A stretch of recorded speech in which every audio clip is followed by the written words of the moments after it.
Listen to me. Everybody doesn't need to know your plans. Everybody doesn't deserve an explanation. And everybody who smiles at you is not assigned to your future. Some of the greatest breakthroughs don't happen when you talk. More, they happen when you get quiet, when you get focused, when you stop trying to prove who you are and start becoming who you're called to be. If you're tired of being distracted, drained, and delayed, this message is for you. I came to tell somebody today, your next level does not require a bigger announcement. It requires a stronger focus. You've been explaining yourself to people who were never committed to understanding you. You've been arguing with voices that were sent to distract you. You've been leaking your energy into conversations that produce no destiny. But hear me clearly. When you focus on yourself and learn the power of silence, life starts rearranging itself without your permission. Doors open, enemies expose themselves, opportunities find you. Not because you talk louder, but because you moved wiser. Today, we're not here to make noise. We're here to make progress. Silence is not weakness. Silence is strategy. And I need you to hear this with your spirit, not just your ears. Because we live in a world that mistakes noise for power, volume for authority, and constant explanation for confidence. But the truth is, some of the most dangerous moves are made quietly. Some of the strongest people you will ever meet don't announce themselves. They observe, they wait, they move with intention. You don't have to respond to everything that provokes you. You don't have to clap back at every insult. You don't have to explain your vision to people who lack the capacity to see it.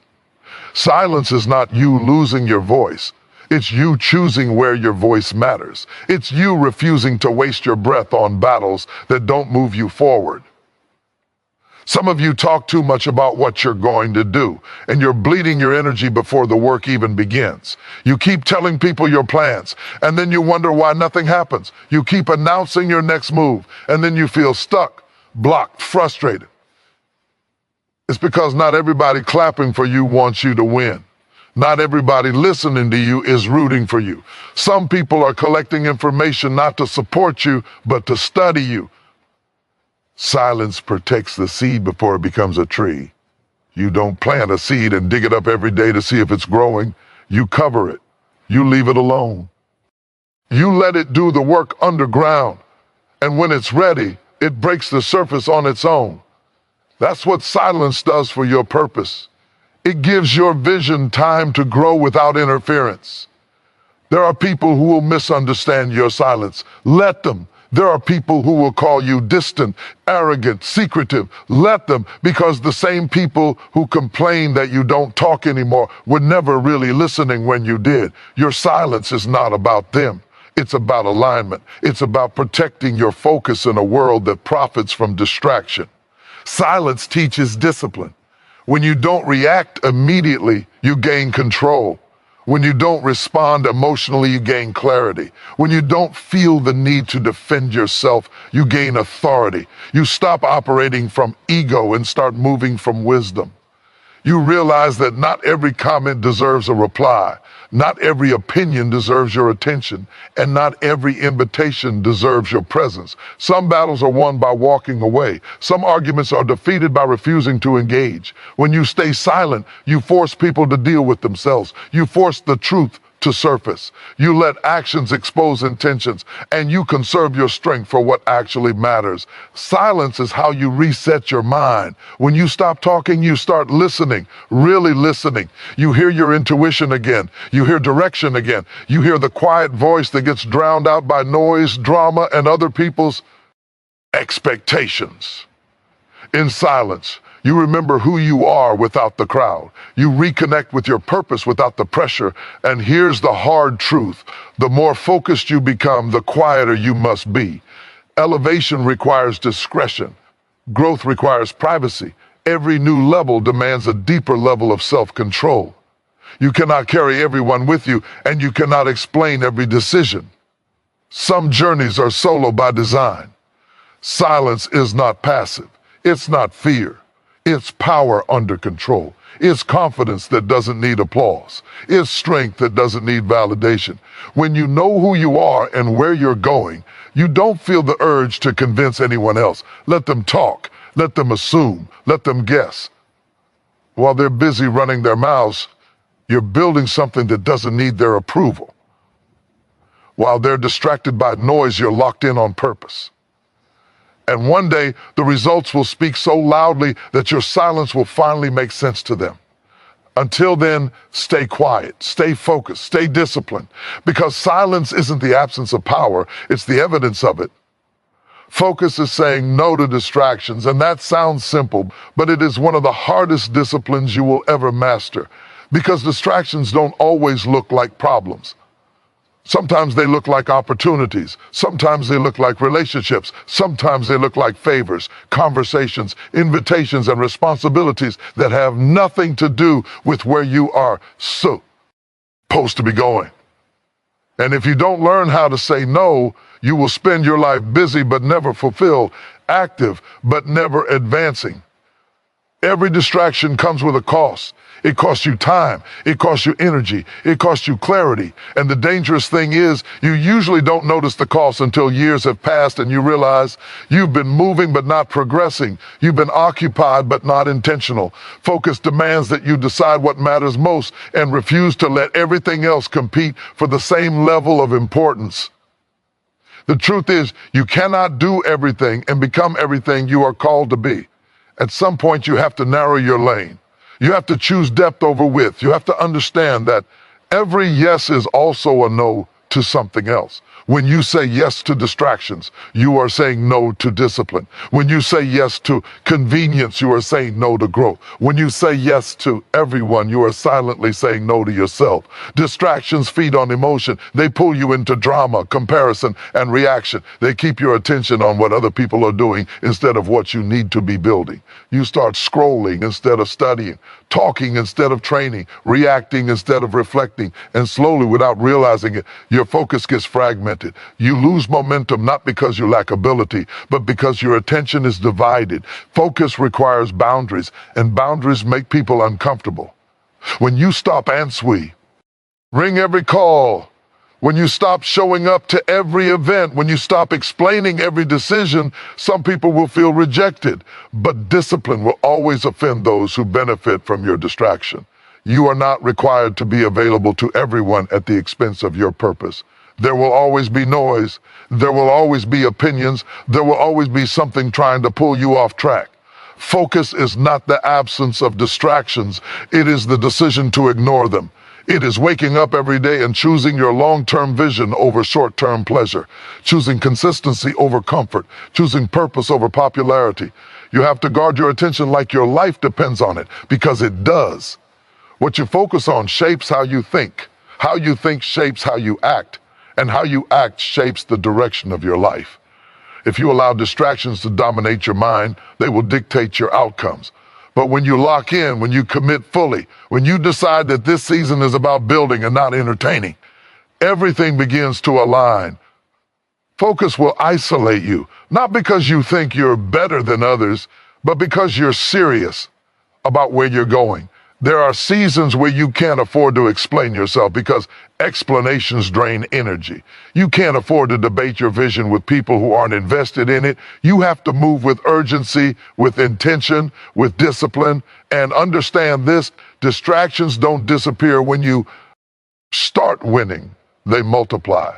The more progress you make, the more demands will come for your time. People will want access. Opportunities will want attention, but focus means you don't let success pull you away from the habits that created it in the first place. You will feel guilty at times. You will feel like you're missing out, but missing out on distractions is not loss, it's alignment. While others are scattered, you are sharpening. While others are reacting, you are building. And over time, that consistency compounds. Focus is not glamorous, it's repetitive, it's lonely, it's doing the same disciplined actions when nobody is watching. It's trusting that what you are building in private will eventually show in public.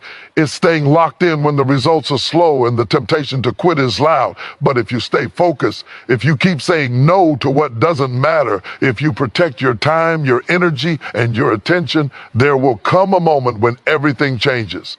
The gap closes, the vision becomes visible, and people will call it luck, overnight success, or coincidence. never realizing how many distractions you ignored to get there. Focus is not just a habit, it's a lifestyle. And once you choose it, you don't just move faster, you move with purpose. Not everyone deserves access to you, and that truth can feel uncomfortable because we are taught to be available, to be agreeable, to be open to everyone. But access is powerful. Access means influence. Access, S, means proximity. And whoever has access to you has the ability to affect your thoughts, your emotions, your decisions, and ultimately your direction. If you give that away carelessly, you will pay for it quietly over time. You have to understand that just because someone knows you does not mean they should know everything about you. Just because someone is around you does not mean they should be inside your inner world. There is a difference between being friendly and being open, between being kind and being accessible. Wisdom is knowing how to separate the two. Some people only want access so they can drain you. They come with constant problems, constant drama, constant opinions, and they leave you exhausted every time you interact with them. They don't bring clarity, they bring confusion. They don't bring peace, they bring noise. And if you are not careful, you will normalize being tired, thinking that's just life, when in reality, it's a sign that too many people have access to you. Access should be earned through consistency, trust, and alignment. Everybody can't go where you're going because everybody doesn't have the same destination. Some people are assigned to your past, not your future. They were there for a season, not a lifetime. And when you try to carry people into spaces they are not prepared for, they will sabotage what they don't understand. You don't owe everyone your vulnerability. You don't owe everyone your plans. You don't owe everyone your time.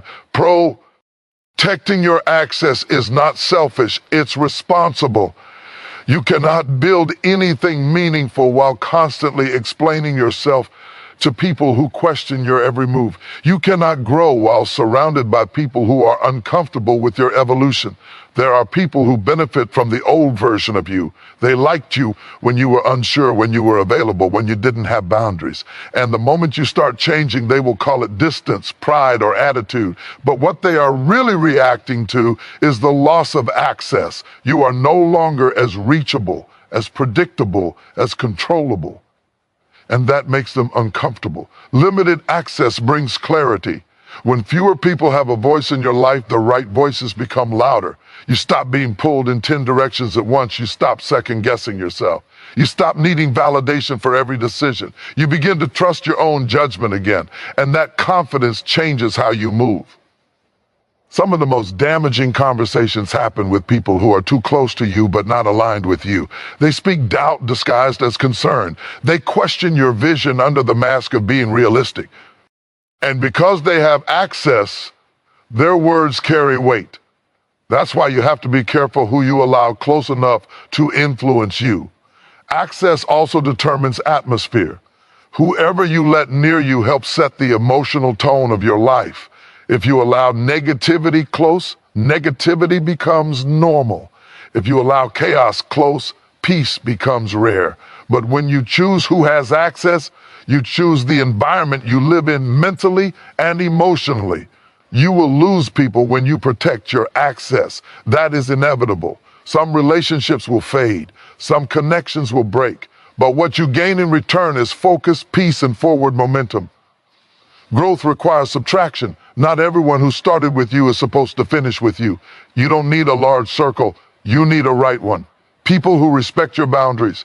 People who celebrate your growth instead of competing with it. People who don't need constant access to feel secure. Quality will always outperform quantity. And here's the thing. When you stop giving everyone access, life becomes lighter. Decisions become clearer. Your energy returns. You stop feeling pulled apart. You stop feeling misunderstood. You start moving with intention instead of obligation. Protecting access is not about building walls. It's about building gates. Gates that you control. Gates that open for those who are aligned and close for those who are not. When you take control of who gets access to you, you take control of your life. Not everyone deserves access to you. And that realization is not a loss. It's a breakthrough. Energy is currency, whether you realize it or not. Every conversation you enter, Every thought you entertain, every situation you react to is a transaction. Something is either depositing into you or withdrawing from you. And the problem is not that you don't have enough energy. The problem is that you've been spending it carelessly, giving it away to things that give you nothing in return. You wake up each day with a limited supply. Not just physical energy, but mental energy, emotional energy, spiritual energy. Once it's gone, it's gone. You don't get refunds for wasted focus. You don't get interest back on emotional investments made in the wrong places. That's why you can be busy all day and still feel empty, tired, and unfulfilled. You worked, but you didn't profit. Some of you are exhausted not because life is hard, but because you're entertaining too much. Too many arguments, too many opinions, too many conversations that go in circles and never lead anywhere. You keep replaying situations in your mind that already happened, giving them energy long after they deserve it. You are spending today's strength on yesterday's problems.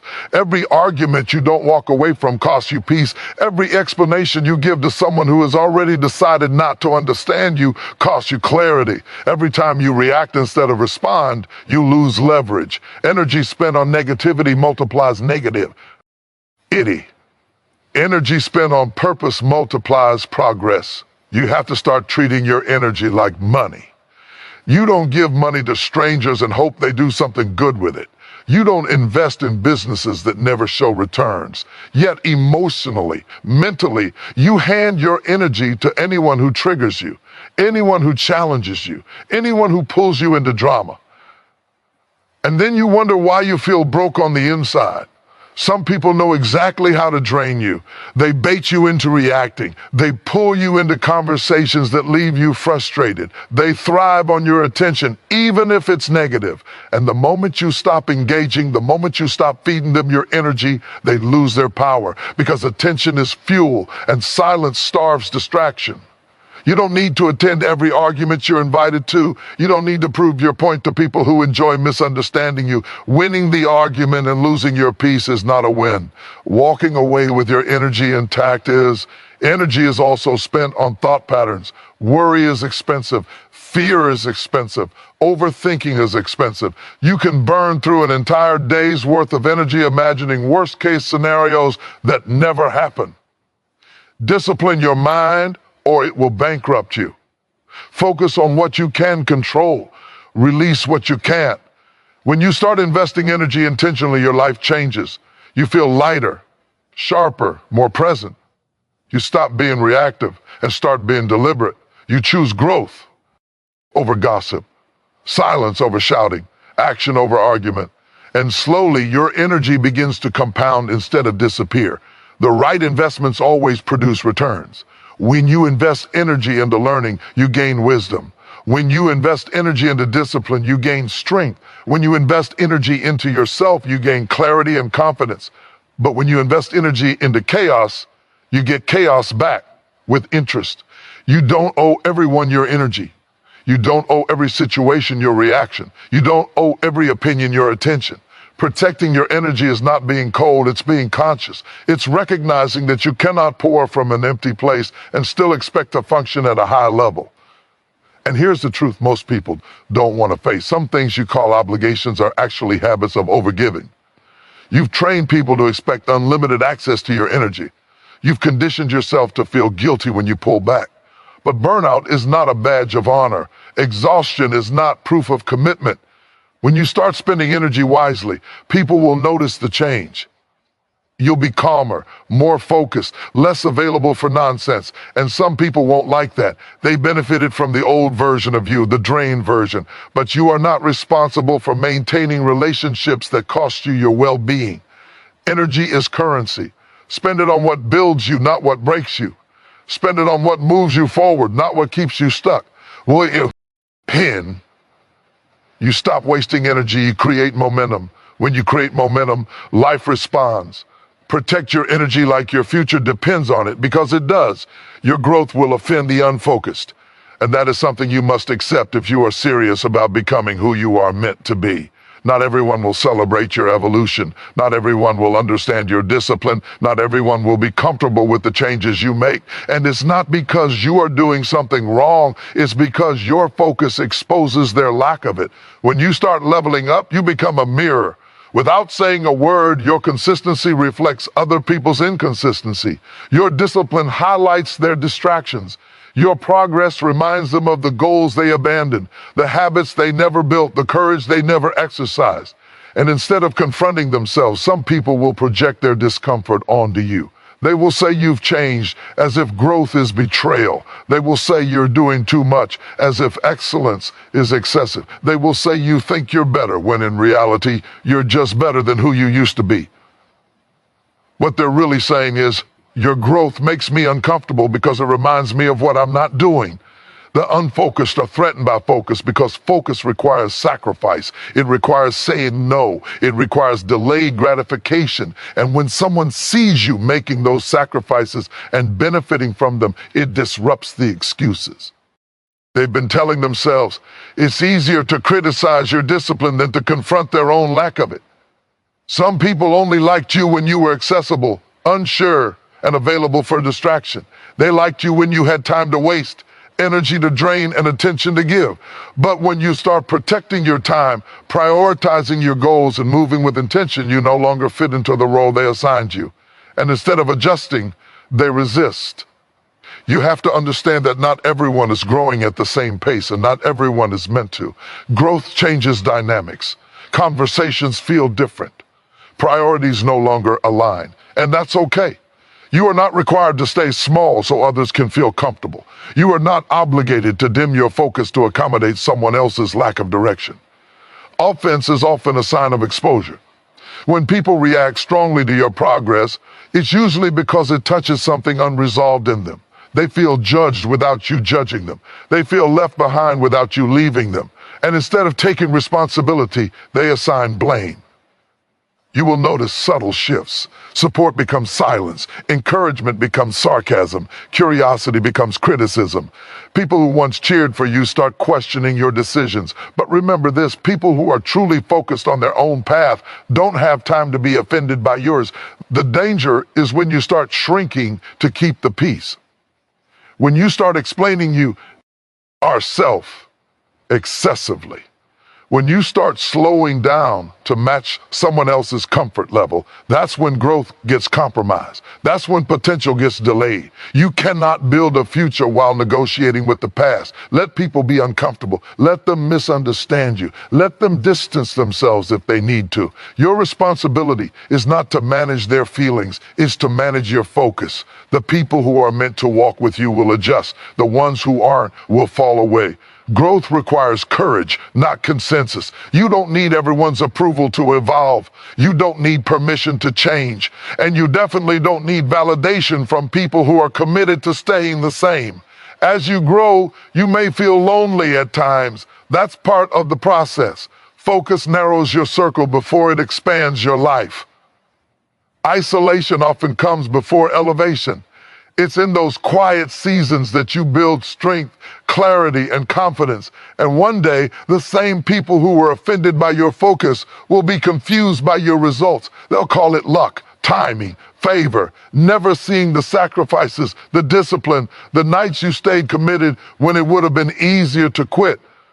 So don't let offense deter you. Don't let discomfort distract you. Stay focused, stay disciplined, stay aligned. Your growth is not an apology, it's a responsibility. Let results speak louder than words, because talk is cheap, but outcomes are undeniable. You don't need to announce what you'll become when you're committed to doing the work.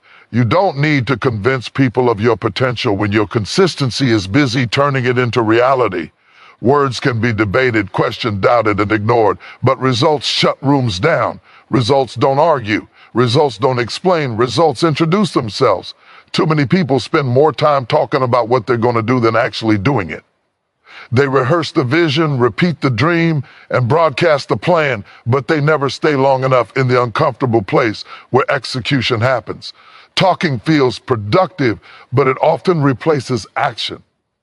It creates the illusion of progress without the discipline of performance. And the more you talk, the more pressure you create without substance to support it. When you let results speak, you free yourself from the burden of validation. You stop chasing approval. You stop needing applause at the starting line. You understand that real confidence doesn't need an audience. It needs commitment. You stop explaining your moves because you're too busy making them.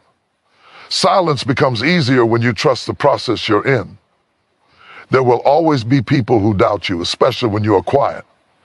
They'll underestimate you because you're not advertising. They'll assume you're stagnant because you're not loud. But underestimation is an advantage when you're working in silence. It keeps pressure low and focus high. While others are distracted by opinions, you're building something solid. Results require patience. They don't show up overnight and they don't arrive on your timeline. That's why so many people quit early. They want recognition before refinement. They want celebration before consistency. But if you stay committed long enough, results will arrive with authority. And when they do, they'll answer questions you never had to respond to. When results speak, excuses become irrelevant. You don't need to justify why you moved the way you did. You don't need to defend your boundaries, your discipline, or your decisions. Success explains itself. Growth clarifies everything. What once looked confusing suddenly makes sense when the outcome is visible. Words can inspire, but results create respect. People may applaud your intentions, but they follow your example. They listen differently when you've done the work. They ask questions instead of offering opinions. They observe instead of doubting. Results change the tone of the room. And here's the truth. When you focus on producing results, you mature. You stop seeking attention and start seeking excellence. You stop performing for people and start performing for purpose. You learn to delay gratification. You understand that the grind is more important than the announcement. Results also protect you from unnecessary conflict. When you argue, you lose energy. When you prove, you gain leverage. Instead of debating your worth, you demonstrate it. Instead of defending your vision, you execute it. Instead of responding to critics, you outgrow them. Letting results speak requires humility. It means accepting that nobody owes you belief. Nobody owes you support. Nobody owes you understanding. You earn credibility through consistency. You build trust through follow-through. And when your results arrive, they'll speak to people who never listen to your words. This approach keeps you grounded. It keeps ego in check. It keeps your focus sharp. You stop chasing quick wins and start building lasting foundations. You stop worrying about being seen and start worrying about being effective. There will come a moment when people notice the change.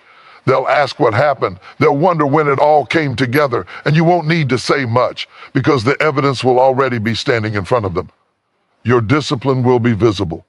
Your growth will be obvious. Your progress will be undeniable. Until then, work quietly. Build patiently, move intentionally, let your actions do the talking. Let your consistency tell the story. Let your results say everything your words never could. Because when results speak, they speak with authority, and no one interrupts authority. Silence confuses your enemies because it removes the one thing they rely on most, your reaction.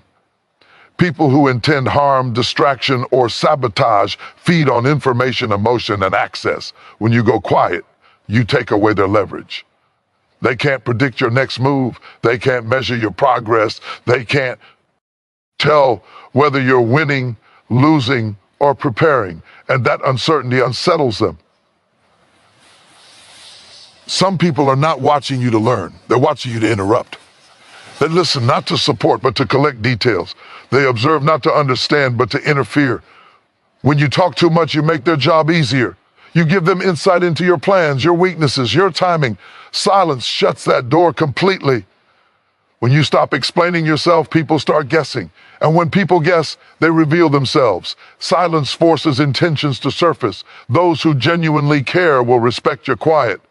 Those who depended on access will panic. They'll poke, provoke, question, and test you, trying to pull a reaction out of you. That reaction is what they need. It confirms they still have influence. When you don't give it, their power fades. Silence disrupts manipulation. Manipulators need engagement. They need arguments, emotional responses, and back and forth exchanges to maintain control. When you choose silence, you step out of the game. You refuse to play on their board. And when there's no game, there's no winner or loser, only someone who preserved their peace. Your enemies expect you to react the same way you always have. They expect predictable emotions, predictable defenses, predictable explanations. Silence breaks that pattern. It forces them to confront uncertainty, and uncertainty makes people reckless. They start exposing themselves, revealing their motive. Through their behavior, their frustration, their sudden urgency to get a response from you. There is strength in being unreadable. When people can't figure you out, they can't plan against you. When they don't know what you're thinking, they don't know where to strike. Silence doesn't mean you have nothing to say. It means you are choosing the right moment to speak, or choosing to let your actions speak instead. Some of your greatest protection comes from not correcting false narratives. Let people assume, let them misunderstand. People who are committed to misunderstanding you don't deserve clarity. Truth doesn't need to chase lies. In time, consistency will expose what words never could. Silence also keeps you from revealing your emotional state. When people know what hurts you, they know where to aim. When they know what angers you, they know how to trigger you. But when you stop reacting publicly, you take away their weapons. You become harder to disturb, harder to distract, harder to derail. There is wisdom in moving quietly.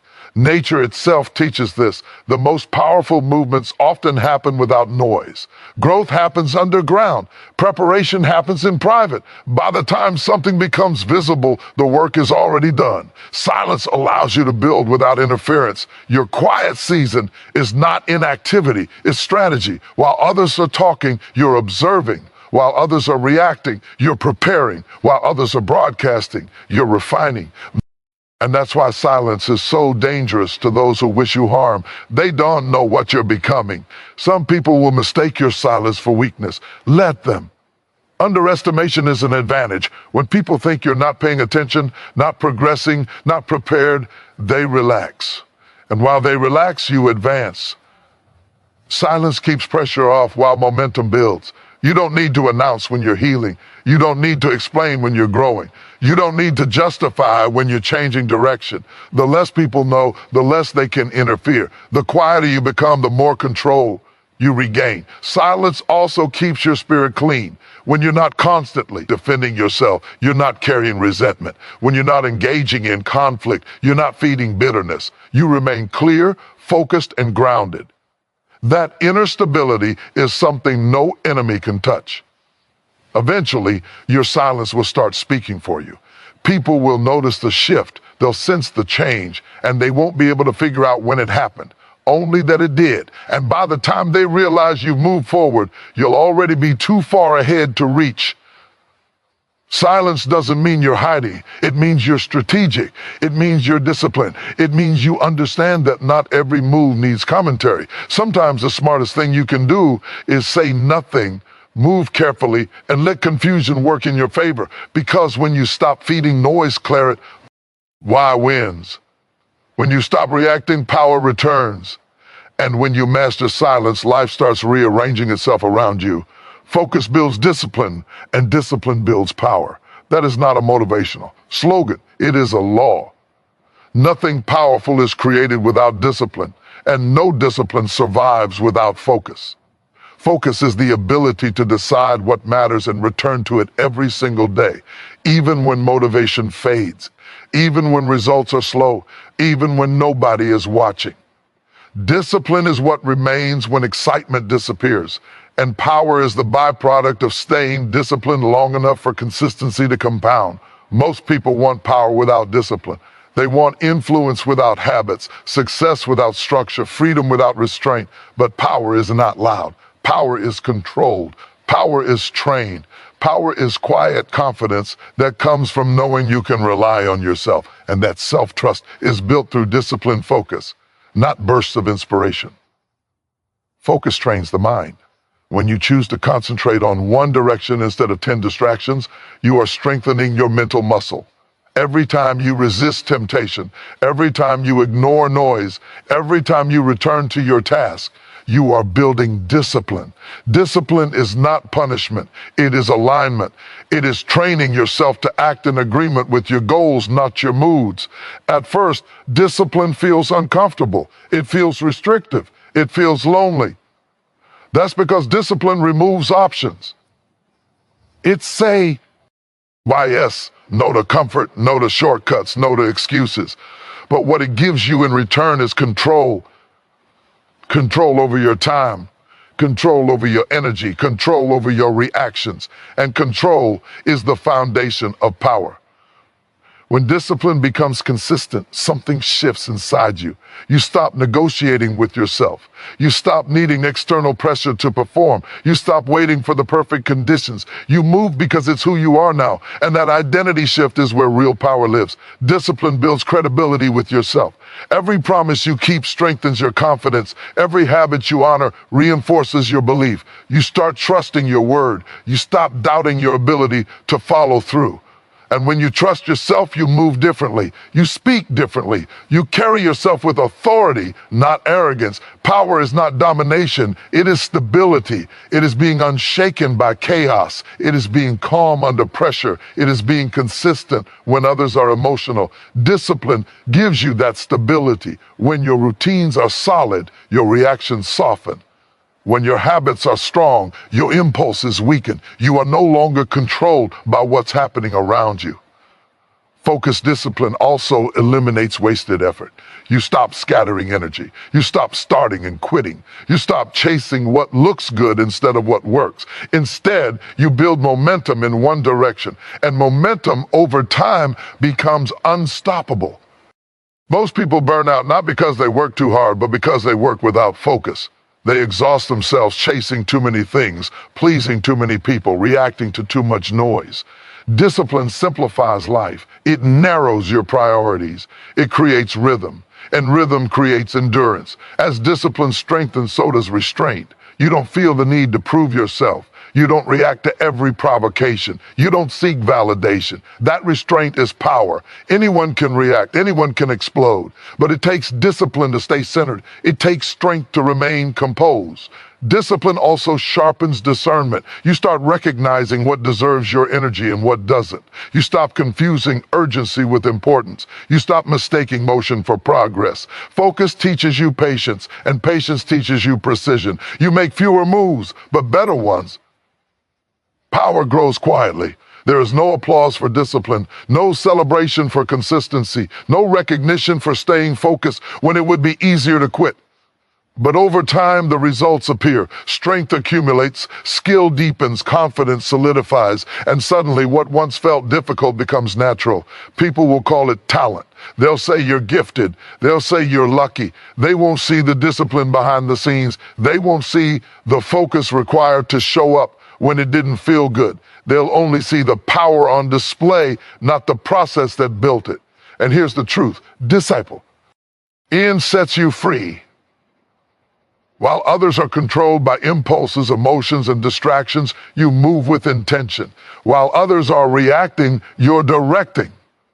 That is power, the ability to choose your response, your path, your pace. Focus builds discipline. Discipline builds power, and power changes how life responds to you. When you master your habits, you master yourself. When you master yourself, you master your direction. And when your direction is clear, nothing can easily stop you. Stay focused, stay disciplined. Power is not something you chase. It is something you build.